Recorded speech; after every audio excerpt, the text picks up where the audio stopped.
It's time for Agriculture, presented by Turkana Farms in Germantown, New York, a small-scale producer of heritage breed livestock and a wide array of vegetables and berries on just over 39 acres. They also produce a full array of garden vegetables, many of them heirloom varieties raised naturally, as well as an assortment of berries, including raspberries, blackberries, gooseberries, black, red, and white currants, mulberries, and elderberries. And now, here's Mark Scherzer. The farm feels like the world in microcosm. The world has Vladimir Putin. The barn has a half-castrated ram, the result of poor testicle-banding on my part, who I've now named Vlad. In general, it's inadvisable to name animals you're going to have slaughtered, lest you develop affection for them. But in this case, I don't think I'll have any qualms when he goes to market. Vladimir and Vlad share several characteristics. Both are instinctively aggressive. Both look for their chances and seize their opportunities. Both of these namesakes also hog resources.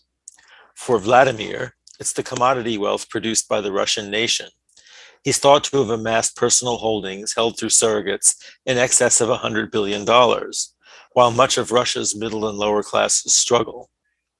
For Vlad the ram, it's hay, always first at the manger and brooking no competition for it. And like Vladimir, Vlad preens. He knows in his heart that he's beautiful. The only difference here is, in the ram's case, it's no delusion. But as revealed in Russia's invasion of Ukraine this week, what Vladimir is most focused on is asserting dominance, and Vlad is no different. While all rams have such a trait to some degree, many manage to behave in a perfectly civilized way. It's hard to know what in nature or nurture makes the occasional creature distort a natural trait to a sociopathic extreme. Is it an effort to overcome feelings of inadequacy, say Vlad's half-testicled state, or Vladimir's short stature? Or, in Vladimir Putin's case, is it having so isolated himself during the COVID pandemic that he had nothing to keep him from stewing in his own grievances? However the pathology develops, it was clear to me 3 or 4 months ago that Vlad the ram was growing into something of a danger. Having been down this road before with aggressive rams, I could tell from the way he eyed me and looked ready to challenge me that he was going to be trouble. And having learned lessons from past rams, I made a decided effort to counteract that development. Now, I've always been the sort to think that reasonable, friendly persuasion works best with other creatures, people included. And therefore, when I started farming, my instinct was to treat all animals as pets. Be sweet, pet them, give them extra grain, and they'll like you and defer to you. I soon learned that in the case of aggressive rams, such behavior on my part was read as submissiveness and seemed to encourage them to make moves to confirm my lower status. They would not be kept in line by positive rewards of the sort I offered, since the positive reward they were most after was being king of the heap. They assert dominance through charging, and I have no desire to test my mettle against an animal that weighs nearly as much as I do, with incredibly hard skull and horns. I learned, therefore, to train such animals to fear me. This year, this was my method. I started by clapping my hands loudly and yelling "out" upon entering the barn, to make them move as a group where I could fence them away from myself. But I aimed the loud clapping particularly at Vlad, and if he hesitated, I would charge him, grabbing him by the horns and turning him around to kick him out into the vestibule. For the most part, this has worked. He sometimes hesitates and I have to resort to charging him, but usually upon my entry, he's out of the gate at the first clap. I ignore him if he begs for extra grain, while I give my pets all they want. By and large, we rarely eye each other and pretend to ignore each other. To be effective, such a strategy must start early and be unvarying. And maybe that's the problem with Vladimir Putin. Perhaps yielding him minor victories in Georgia and Crimea, treating him as a rational, calculating actor who would take small advantage but never upend the world order, encouraged him.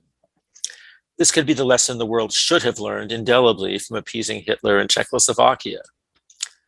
Or maybe the trigger for Vladimir was Donald Trump playing his lapdog in Helsinki. If you play the sub, it just excites the dom. Though considering how we could have prevented Putin's empowerment is an important question for the future, surely that can wait until we resolve what to do with the untethered monster we've got on our hands right now. I'm thankful that so many of the world's governments have taken steps to isolate Russia and to support the resolute resistance of the Ukrainian people. But I think it's also important for all of us as individuals to do something meaningful in solidarity.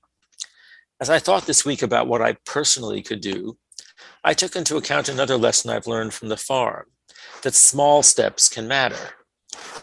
For example, for every horse nettle plant I pull out of the pasture in the fall, I prevent hundreds more from being seeded the following year and potentially poisoning the sheep. Little things can add up.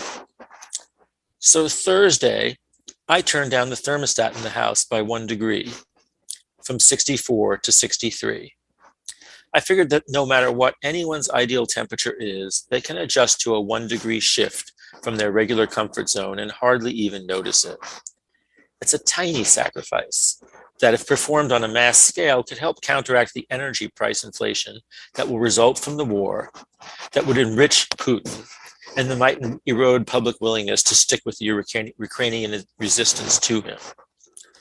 I rely on my listenership to be the influencers here, to spread this suggestion to others if you're so inclined. Of course, if events continue to spiral out of control into some kind of third world war, this step is nothing in relation to the sacrifices that will lie ahead.